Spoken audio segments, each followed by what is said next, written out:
What up, what up? It's your boy DJ Face. This is Magic 102.3 and 92.7. Of course, we are the real sound of the DMV, and I've got a special guest with me. I'm going to tell you his name in just a second, but I got to give you his credentials because he comes equipped. He's been named Spotify's R&B artist to watch in 2024. His single, Familiar, has over 3 million streams and over 400,000 views on YouTube. We're going to get into the music, so I need y'all to welcome this man right here to my left, Lekan. How you feeling, man? Oh, I'm blessed. Thank you so much for having me. Thank you for coming. Thank you for joining us. Great introduction, brother. Hey, man, I do my best. Yes, Welcome to the DMV, man. You're a Nigerian American. This is in your bio as an R&B singer-songwriter, musician. Correct. You're from, I guess you grew up in Columbus, Ohio. Correct. How much influence has, before we get into some questions to let the people know more about you, how much influence has your background, been a part of your music, whether it be, the Columbus aspect of your life or the Nigerian side of your life? I would say it motivates me in a different way. Mm-hmm. Like my parents, coming here as immigrants to America, it kind of just inspired me to, like, as I'm chasing something, it just reminds me of, like, when they were out here chasing the dream of what they know. Mm-hmm. As far as, like, a better life for me and my siblings. I didn't know when it was going to be for what it was going to be. I just know I have to chase it and, like, just keep that motivation up in the process. Like, they definitely inspired that foundation. Okay. I mean, it's not always easy to motivate yourself. So having a good family unit surely helps with that. Yeah. Every times where I'll be like wanting to quit, and I'll be like, man, they could have quit a long time ago. So I just have Right. to just get right to it. Right. So what let you know that, or when did you know that you could sing? Like, when did you discover this talent? Man, I was just such a kid. My father was a choir director, so, like, Okay. I always just was around music. And I always used to just, like, sing with my siblings and stuff. Mm-hmm. Outside of that, it just came to me at a very young age. And so once I realized I had this gift and I saw what it was doing to people, I just continued to, like, cultivate it and just, Mm-hmm. nurture it in the best way possible. Okay, that's what's up, man. So when you figured that part out, like, hey, I can sing. I'm enjoying this. Is actually something I like to do. Yeah. How do you get from there to where you are now? Sitting in here doing the radio interview and all these millions of streams and views on YouTube. Like, determination. I mean, yeah. Obviously, first and foremost, by the grace of God. Mm-hmm. But ultimately, like, just staying with it, like, just chugging through. You never really know. So it's just like every day, chop wood, carry water. Just keep Mm-hmm. going. Like, Mm-hmm. for a long time, I didn't know what it looked like. I just had to know what I wanted it to look like. Okay. So I just kept going with that mentality. That's how we hear it, honestly. So, R&B singer, right? Mm-hmm. And I read about some of your influences. 3 of them that were mentioned that I read about: Marvin Gaye, D'Angelo, and The Weeknd. Mm-hmm. The Weeknd, I can say that we probably discovered at the same time. Mm-hmm. Just from a standpoint of time period wise, Weeknd's time of coming out. But you talk about somebody like Marvin Gaye. I have a nephew. I have to teach him about these kinds of artists. How did you, come across artists like Marvin Gaye, D'Angelo, and then you can, incorporate The Weeknd and then say this is an influence of mine to, like, make music. I think at an early age, I was always very much so, like, attracted to, like, different textures of voices. Mm-hmm. Like, it's like the biggest thing of identity, next to, like, looking at somebody's face, like, Mm-hmm. the sound of their voice. And sonically, Marvin just had his own bag, like, you know what I'm saying? His own swag, own, like, same thing with D'Angelo, especially in the times when they were coming out. And I'm such, like, a history buff. I love history. So, like, I would just look back at it and be like, dang, at that time, who was really on that type of time with them? It was just, no one, Yeah. So for me, and also like shout out to like my siblings and stuff. They always like listen to music. I'm just like a little bro that's just going through all day like collections, just anything they listen to, I'm listening to. Okay. So it was really easy for me to gravitate to whatever was just it sounded good, and attracted to me a lot. And even just like the weekend and the time when he came, like it was just like, whoa, like I didn't really see that coming for and the sound that he was coming with, the rhetoric, what he was talking about, it was just I appreciate it, and it's like evolution. So like, that's really okay. And so you have siblings, you said. How many do you have? 2, 3 of us. Okay. You the youngest? Yeah. Okay. All right. They did their job there. I've been trying to tell them. They did their job. That's what's up. Because listening to your music, outside of the single that you're pushing right now, I can hear the influences, but it's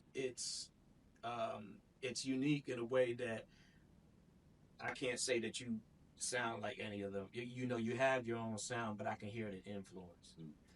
And I think that's important for a lot of artists because people always want to say, well, he sounds like, when you're describing this person's music to maybe somebody who's you're putting on to them, he sounds like such and such. Sound like, nah, you really sound like yourself, but I can kind of hear the influences in that. So thank you, I appreciate that. Yeah, shout out to those choices, man. There's some great choices. I appreciate that. Yeah. So what has been, can you say, up until now, what has been one of the most difficult things about your journey, like to where you are now?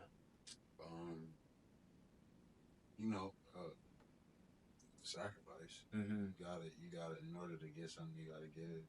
And ultimately, like, I had to give up certain things as far as like maybe being around like some of my loved ones when I wanted to, or like missing a friend's wedding, or like missing some people's birthdays, or like very family oriented. So like that type of stuff used to affect me. Or even when I was just like working, I knew at one point in time I had to like quit my job to like really lock all the way in to like what it is that I feel like, or what it is was shown to me that I need to be chasing.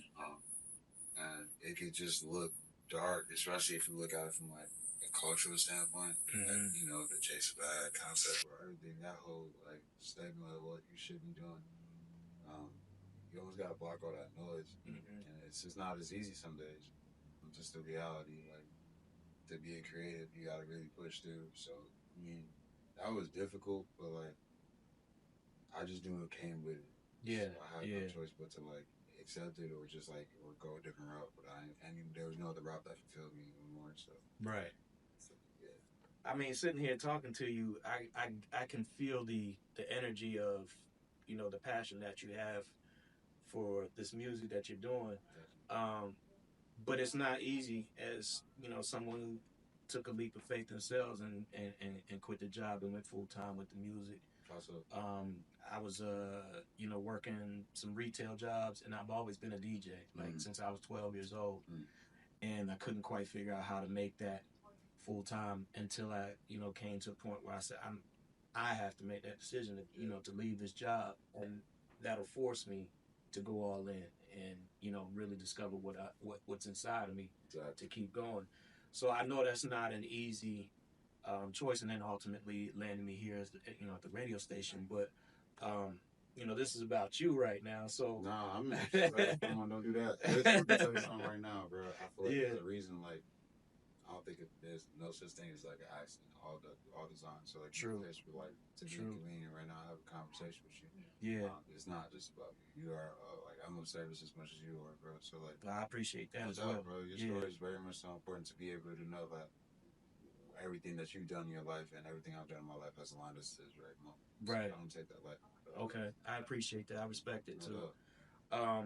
So I know there had to be a point of, maybe if it wasn't fear, maybe just some unknown that kind of might have caused some shaky times, or like you said, there might have been some dark moments.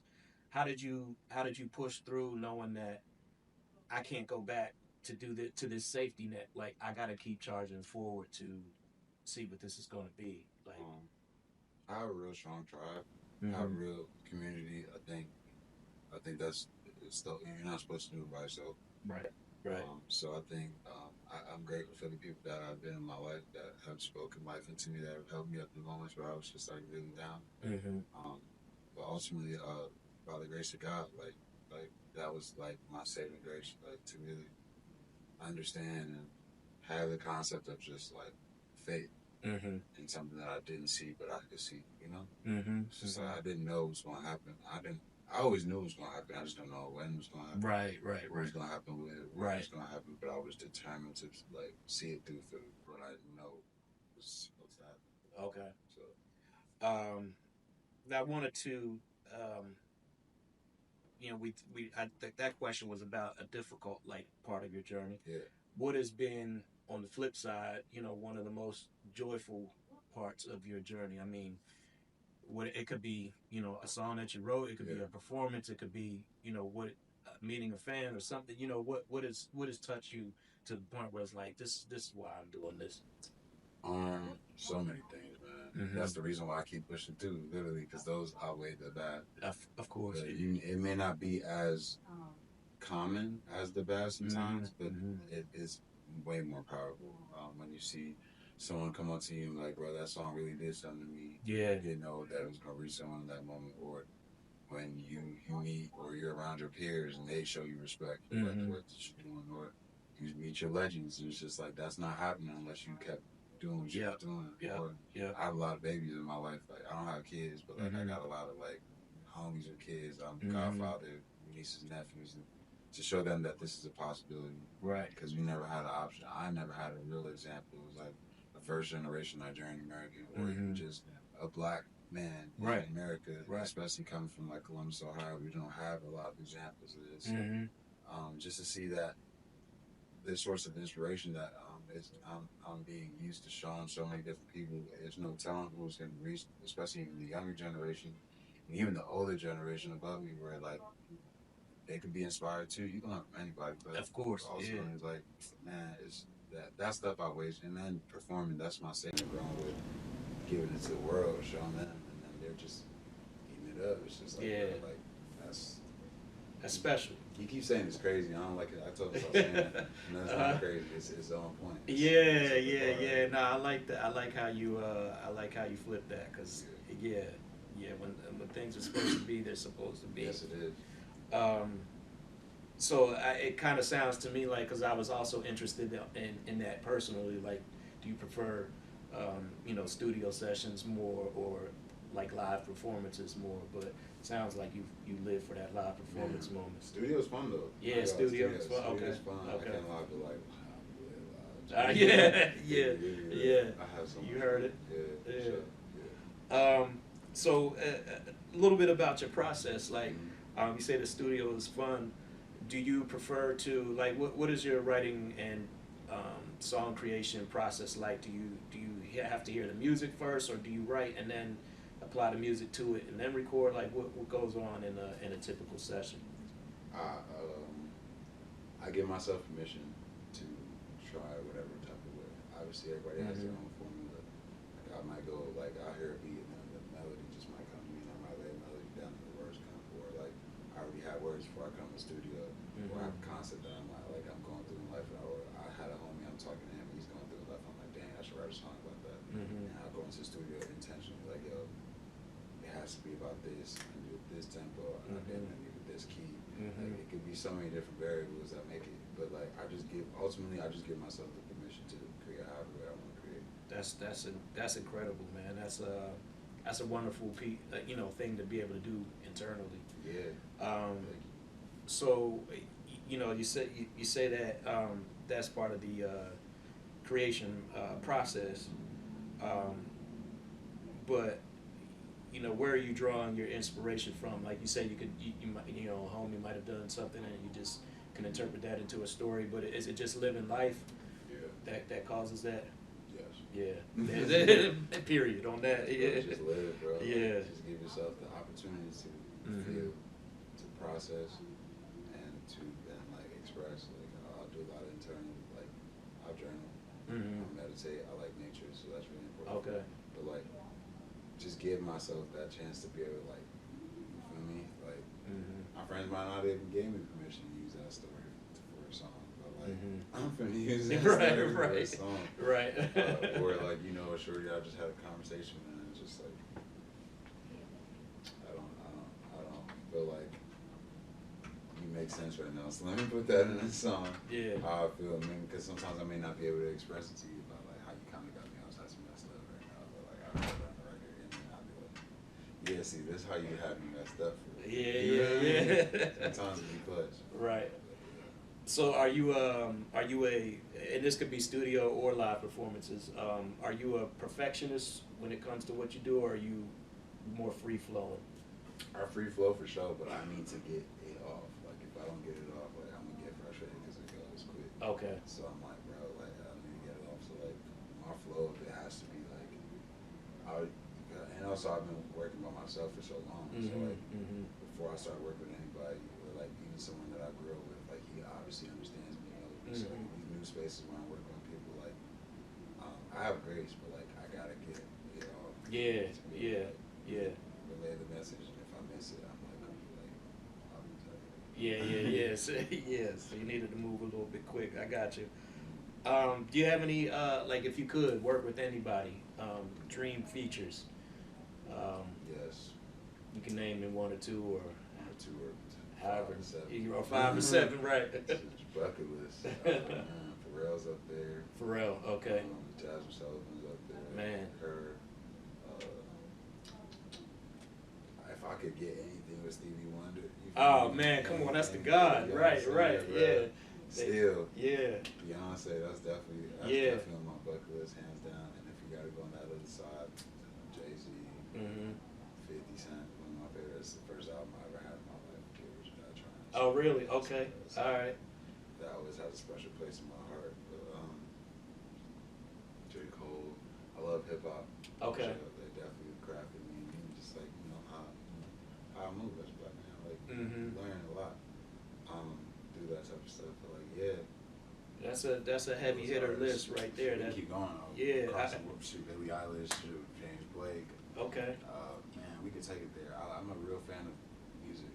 So like, again, texture, sounds, tone, all that I'm inspired by. So if I'm inspired by you in any type of way, like I would be honored to work with you. Right. Okay. That's dope, man. I mean, all great answers. Pharrell, Jasmine, Beyonce. You heard it. Holla at him. For sure. The last thing I want to ask you is, you know, we talked about process, features, albums, like what music in general, what you create. Like I said, I've listened to, many of your songs, and you know, I hear a great voice, I hear great music. What's your ultimate goal? Like, what, I know we can't decide a lot of people we can't decide our own legacy. Like, people decide that for us most of the time. But if you could leave a mark, what would you want that mark to be on this, you know, this spinning earth that we inhabit? I cared about the progression of music. Okay. The sound, like I want people to be able to understand and listen, but okay, he's intentional about trying to evoke that feeling. I plan on taking this to like as big as it possibly can, like to the world, just America, not even just Nigeria, just the world. So many places. Like next to food, I can't think of anything that really gets people in. Like outside of music. Yeah. Real. Nah, that's a good point. So it's just like, yeah, and then inspiring the youth for and understanding that, showing them it's possible. And I just, man, if he's satisfied, I'm good. But, you know. That's heavy. That's a good point, man. Yeah, to make me pause on that one. Like for real, if he's happy, then I think we're doing the right thing. I'd be having a really, again, I'm only human, we all are. Right. And that's why the concept of grace is a real thing. But ultimately, we all have, like I said earlier, like we're all put on this earth to serve. Not one man is going to do it all by themselves. And no one man's purpose is bigger than any other man's purpose. Yeah. So it's just like, or woman, but it's just like to be very like clear about the concept of understanding that like I am here of service. So many people that can be inspired, so many people that could gain healing, so many people that could just gain an understanding of something that I might not even have an understanding of, off the strength of just listening to me or even encountering me, bro. Like I understand that so much, or at least to understand is to know that you don't understand. You know what I'm saying? Yeah. So I just do my best to just be like, look, allow myself to be used. I ain't stupid, but like allow myself to be of service to just expand the kingdom. Yeah, yeah. I mean, I admire I admire your responses, man. It seems like you're focused. You got a great foundation. You seem real connected to what you do. So I only hope for the best and much bigger, and whatever your dreams are, that you get to the top of those, man. You get to touch those and see them in real life. But I feel like we are just at the beginning right now, and I'm just fortunate to be here with this man. The single is called Familiar. We're gonna take a break, and we're gonna have a special performance for y'all, so y'all get a special treat from Lekan himself. He's gonna perform that single that again is on YouTube right now. Over 400,000 views. Check it out. Over 3 million plus streams. Go to your Spotify's, whatever you use, and check out Lekan. Again, I just want to thank you for being here with us, taking out the time. And before you go, what can we look forward to? You got anything you want to plug? An album, EP? What are we working on? Most definitely, I'll be releasing my debut EP called So You Know 6/14, which is 5 days from now. Oh, right. Okay. Yes, sir. So, Hold on. We got to run that back. So 6/14, the EP is going to be called So You Know. So You Know. Yes, sir. And why 6/14?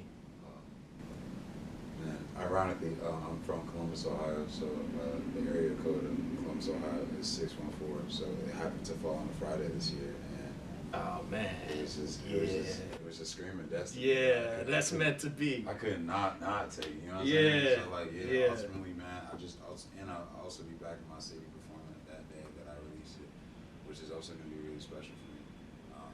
But I also just got announced I'm gonna be opening up for Thames and North American tour. Oh man, that's incredible, man. Congratulations, man. So much, yeah, man. congratulations. Extremely excited. So coming to the stage near you, I'll be around. Just keep look out for just great music, great collaborations. Just join the journey. That's what I'm saying. That's the man, Lekan. We'll put all his information. Y'all can follow him on social media to keep up with him. But look out for him on a stage near you very soon, and look out for the EP coming 6/14. Yeah, we're gonna do Familiar in just a minute, so hold tight. And thanks again for joining us, man. And welcome to the DMV and Magic 102.3, 92.7, the real sound of the DMV.